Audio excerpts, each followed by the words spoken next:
আসসালামু আলাইকুম, সবাই কেমন আছেন? আজকে মজাদার ২টি রেসিপি একসাথে করব একই সময়ে। তো দেখে নিন কিভাবে আমি ২টা রেসিপি একসাথে করছি আর কি রান্না করছি। গরু মাংসের কষা আর একটা হচ্ছে গরু মাংস আলু দিয়ে ঝোল। তো ২টোই অনেক মজা করে রান্না করেছি। তো খুব সহজভাবে কিভাবে অনেক মজা করে রান্না করতে পারেন সেটাই আজকে রেসিপিতে দেখাবো। আমি প্রথমে গরুর মাংসগুলোকে ভালোভাবে ধুয়ে কেটে পরিষ্কার করে নিয়েছি। তারপর একটি পাতিলে আরেকটা হচ্ছে অন্য একটি ডিশে বসিয়ে দিলাম। তো দুটোই আমি বসিয়ে দিয়েছি। তারপরে দিয়ে দিয়েছি পেঁয়াজ কুচি, কাঁচামরিচ কাটা, তারপরে দিয়ে দিয়েছি রসুন।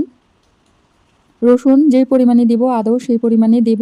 মাংসের পরিমাণ অনুযায়ী আদা রসুনটা দিয়ে দিব। রসুন দিয়ে দেওয়ার পর এখন দিয়ে দিচ্ছি আদা বাটা। দুটোতেই একসাথে দিচ্ছি, আর দেখেই বুঝতে পারছেন। তো আমার কাজটা কিন্তু ইজি হয়ে যাবে। তো একটা হচ্ছে ভুনা করব, আরেকটা হচ্ছে কষিয়ে তারপর আলু দিয়ে ঝোল রান্না করব লাল লাল করে। এখন দিয়ে দিচ্ছি দুটোতে স্বাদমতো লবণ, হলুদ গুঁড়ো,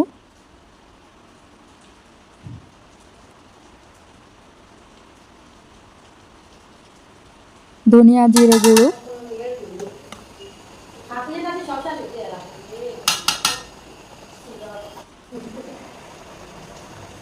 দিয়ে দিচ্ছি তেল। আমি এখনও মরিচের গুঁড়োটা দেইনি, কারণ আমার হাতের কাছে মরিচের গুঁড়োটা ছিল না, একটু পরে দিচ্ছি। এখন হচ্ছে ভালোভাবে নেড়ে চেড়ে নিচ্ছি।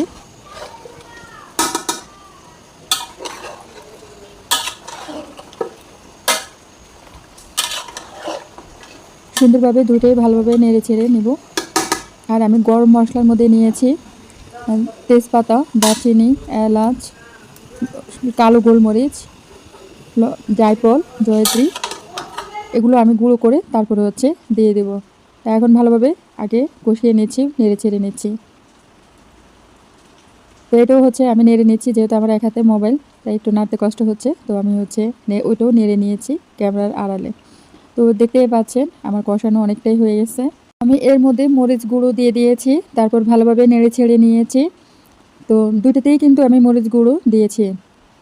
আমি প্রায় 15 থেকে 20 মিনিট কষিয়ে নিয়েছি দুটো মাংসই। ভালোভাবে কষিয়ে নেওয়ার পর এখন এখানে দিয়ে দেব আলু।